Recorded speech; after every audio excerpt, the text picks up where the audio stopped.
Muito bem.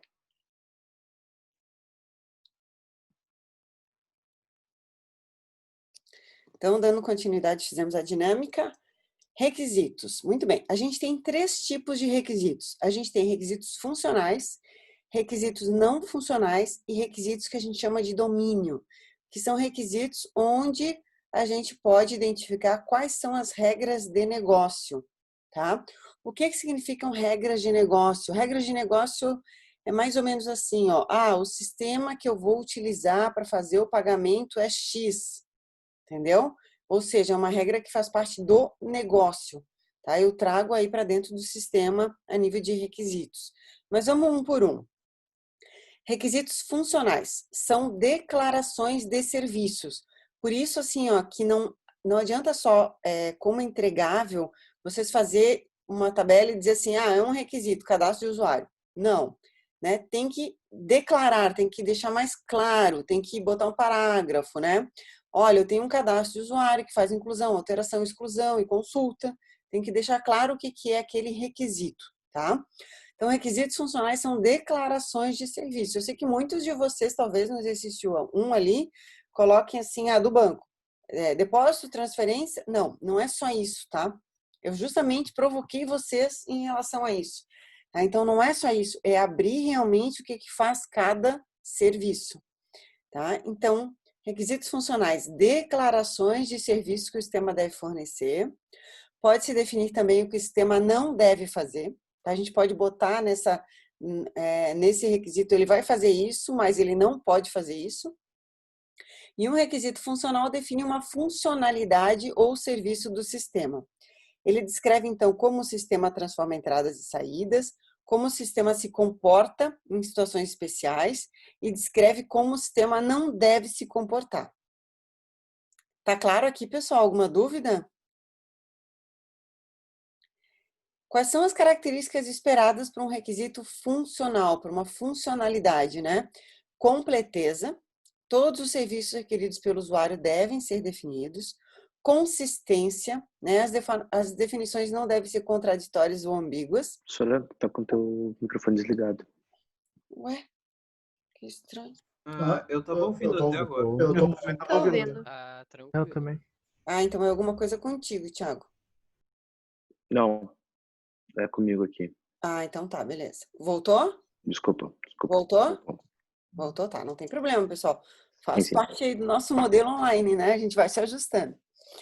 Então tá. Então a gente tem a completeza, onde todos os serviços requeridos pelo usuário devem ser definidos. A consistência, isso é bem importante, assim. Eu já tive sistemas com mais de um usuário, um usuário dizia uma coisa e o outro dizia outra. Não, eu quero dessa maneira. Não, mas eu quero dessa, tá? Então, assim, essa definição, ela deve ser aprovada por todos esses clientes, né? Todos esses usuários. E para sistemas grandes ou complexos, garantir a completeza, né?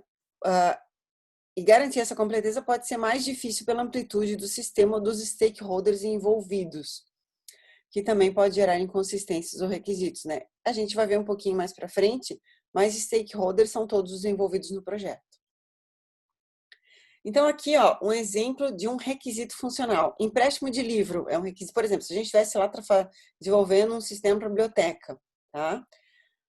Um sistema bem simples, né? Então, vou emprestar o livro. O requisito funcional não é só o empréstimo do livro, tá? Lembrando, o requisito funcional é a descrição desse serviço. Então, como é que vai funcionar o empréstimo do livro? O sistema deve permitir inclusão, alteração e exclusão dos livros. Cada livro vai ter um ID único. O usuário, ao pegar um livro, deverá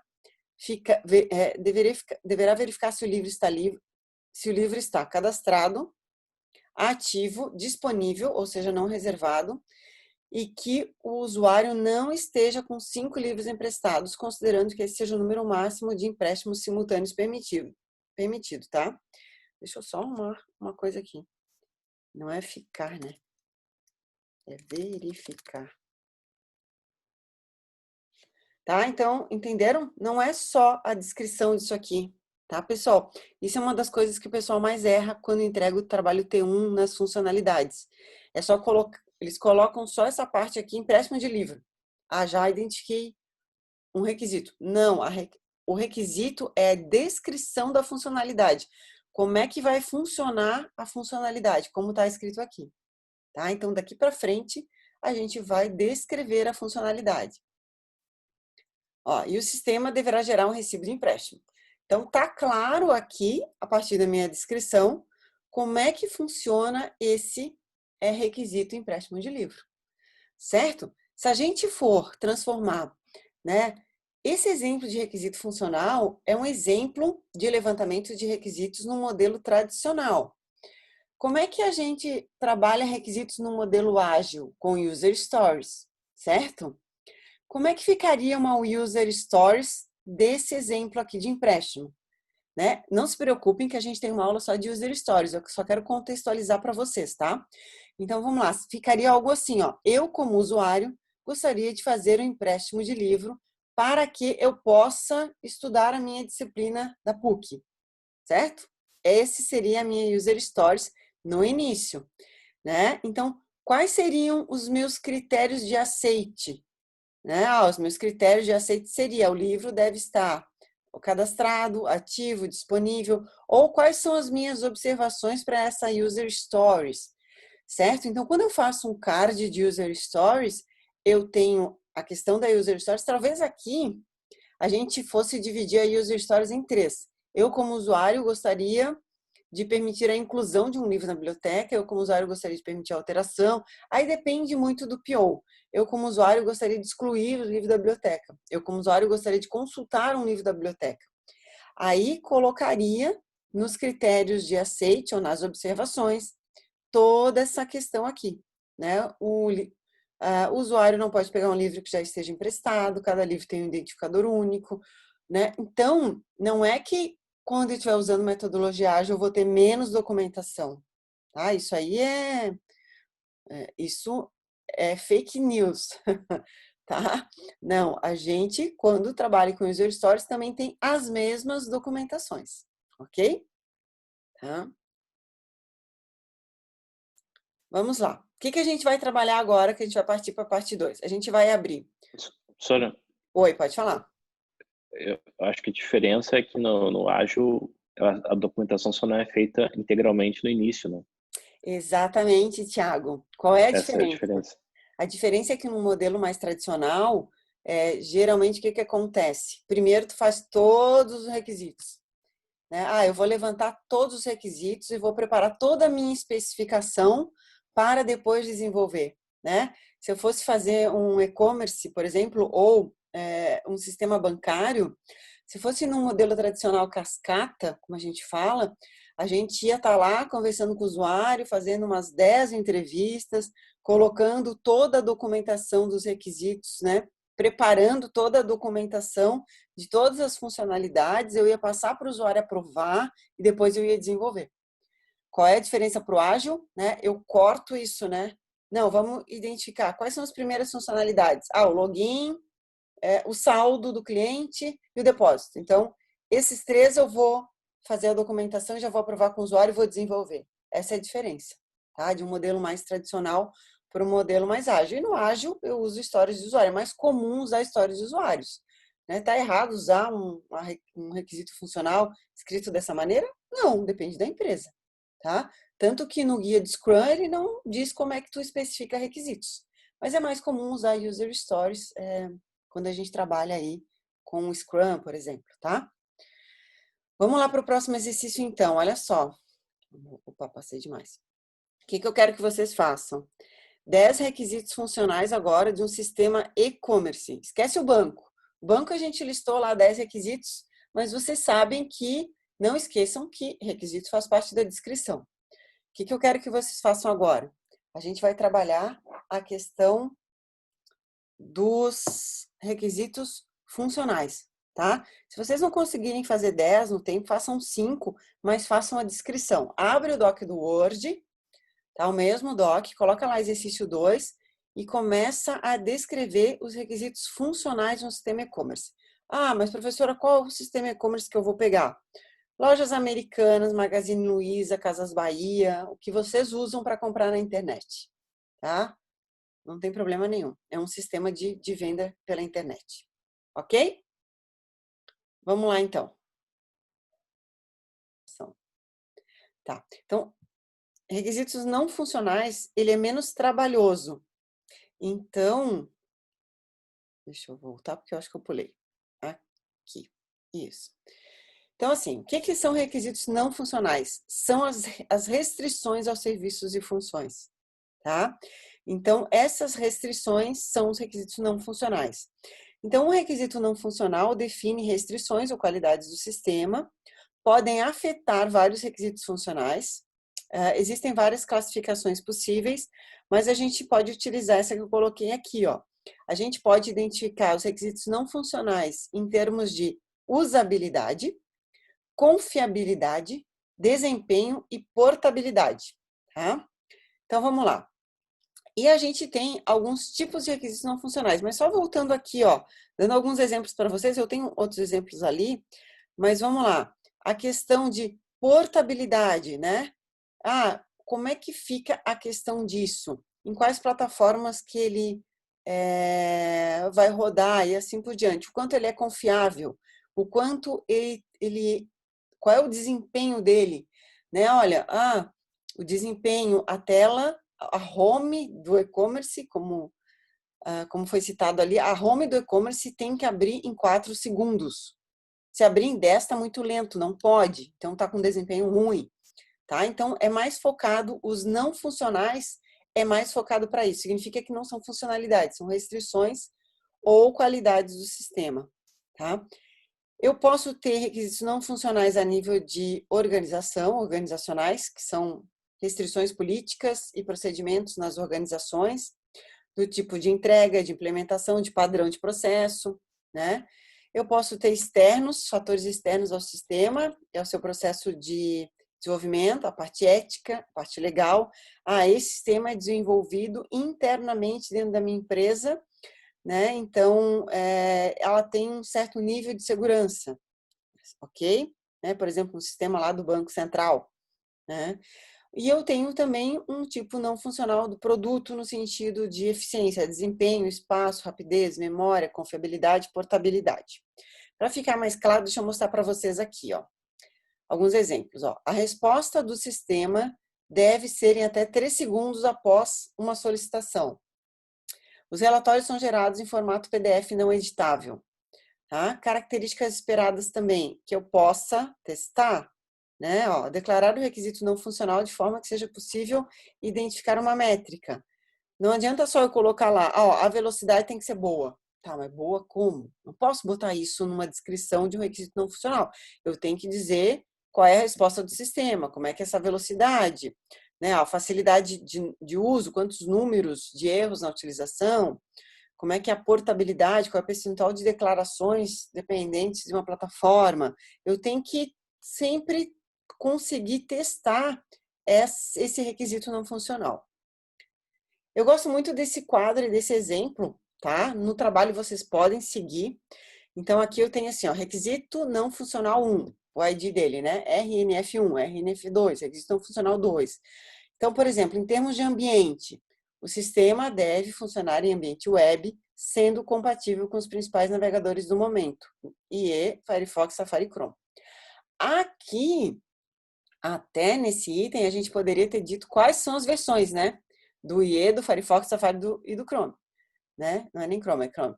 Certo? Então, para deixar ainda mais claro para o cliente. Ou tem muita gente que trabalha assim, olha, o nosso sistema vai rodar, ele só está homologado para Firefox ou para o Chrome. E deu, acabou. Entendeu? O sistema, se vai ser rodado em outro, não vai funcionar. Linguagem. O sistema deve ser desenvolvido utilizando linguagem Java com tecnologia JSF e Hibernate. Banco. O sistema deve utilizar banco de dados MySQL. Tá vendo? É tudo não funcional, ou seja, não tem nada a ver com funcionalidades. Desempenho. O sistema deve ser construído para funcionar com 100 usuários simultâneos. Isso é muito importante. Isso é carga, né? Eu vou estar colocando um sistema no ar, 100 usuários eu acho muito pouco, né? Mas ok. Vamos lá, com 100 mil usuários simultâneos e com resposta de até 5 segundos. Segurança. O sistema deve restringir o acesso por meio de senhas. deve ter um controle no registro de senha de forma a impedir o uso de senhas consideradas fáceis. É uma segurança. Usabilidade. Um usuário com conhecimento básico em informática e conhecimento nos conceitos e requisitos deve ser capaz de operar o sistema com um curso de 30 minutos. Certo? Então, são itens de requisitos não funcionais que eu vou deixando claro dentro do meu sistema para conseguir aí trabalhar a parte de desenvolvimento. Tá? Regras de negócio, né? O outro tipo aí de requisitos que a gente tem. Regras de negócio define ou restringe aspectos da organização. É independente do sistema. Eu tenho essa regra de negócio que vai rodar independente do sistema em aplicativo, independente do sistema web, independente da minha tecnologia, né? E mais ele define as características da organização. Tá? A partir das regras de negócio, eu posso gerar requisitos não funcionais e requisitos funcionais. Exemplo, na nossa empresa só vendemos produtos para clientes adimplentes. Então, se eu for desenvolver um aplicativo de venda, só posso vender para quem não deve nada, né? A partir de uma carteira de clientes. A mesma coisa para um sistema web. Na nossa empresa, não aceitamos pagamento por cartão de crédito. Bom, aí é um outro tipo de regra, né? Mas o ideal aqui seria, na nossa empresa não aceitamos pagamento em dinheiro, né? Só cartão de crédito. Mas igual, é uma regra de negócio da organização. Tá? A gente já viu essa frase antes, né? Os requisitos devem ser redigidos de modo a serem passíveis e entendidos pelos diversos interessados, que são os stakeholders, né? E eu trouxe aqui para vocês o que são stakeholders, tá?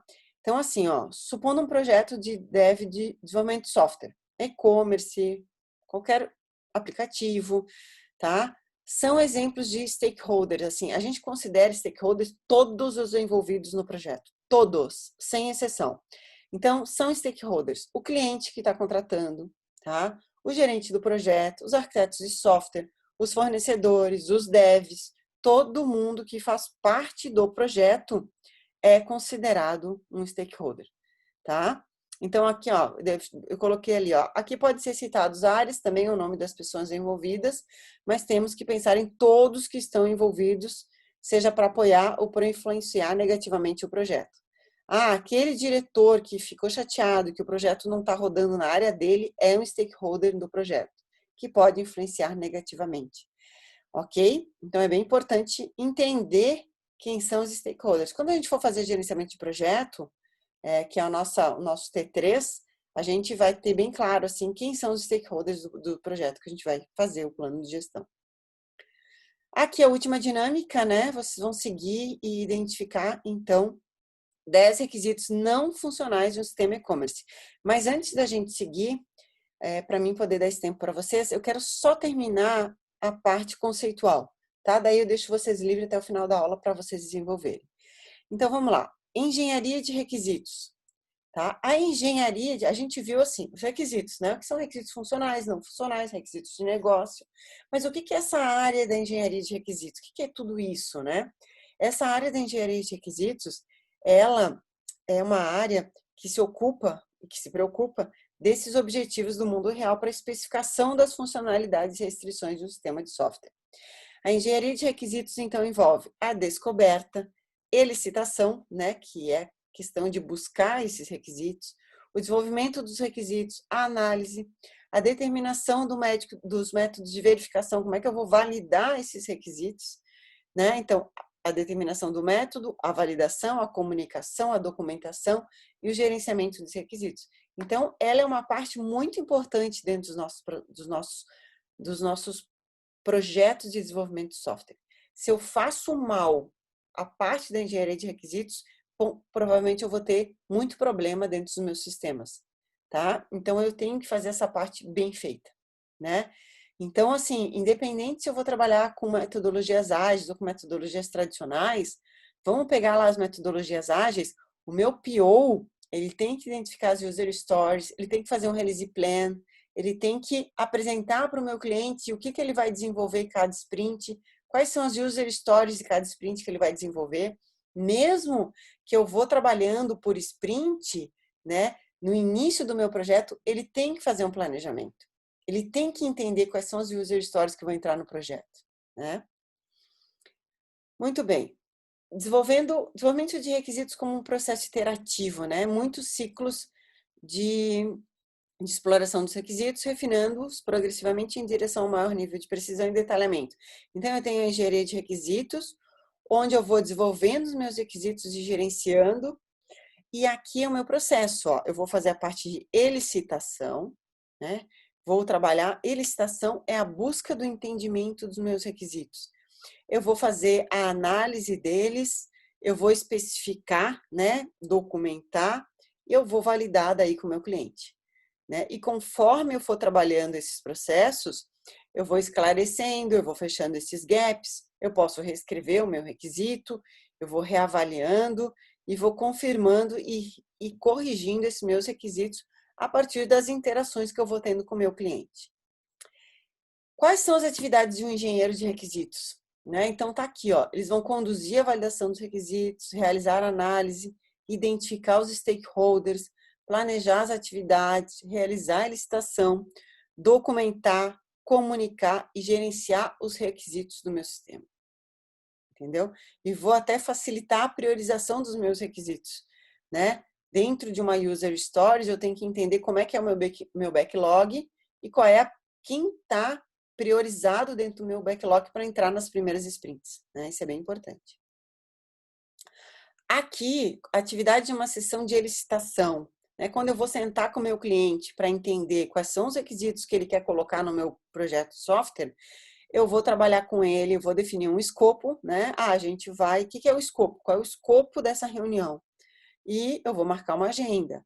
Vou preparar os recursos necessários, por exemplo, vou gravar essa reunião, não vou gravar a reunião, né? Quais são as perguntas que eu vou fazer para esse meu cliente?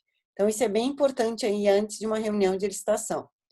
Vou preparar as questões, vou realizar a sessão, depois eu vou organizar todas as minhas anotações e vou fazer o registro de todos esses aspectos, né, que estão dentro dos meus requisitos. Certo? Quais são as técnicas de elicitação? Quais são as técnicas onde eu busco esses requisitos com o meu cliente? Eu posso fazer entrevista com ele, né? Eu posso fazer workshop, se eu tenho um grupo de pessoas onde eu tenho que trabalhar, que não é só uma pessoa, eu posso fazer um workshop, né? Preparar uma agenda, definir os entregáveis, selecionar os participantes. Eu posso trabalhar por observação, né? Sentar, dependendo do meu projeto, eu posso sentar e observar o meu cliente trabalhando. Eu posso trabalhar com questionários, que a gente muitas vezes usa a técnica de Delphi aqui, né? Que é baseado em questionários. Eu vou passando questionários para um grande grupo até entender o que eles querem.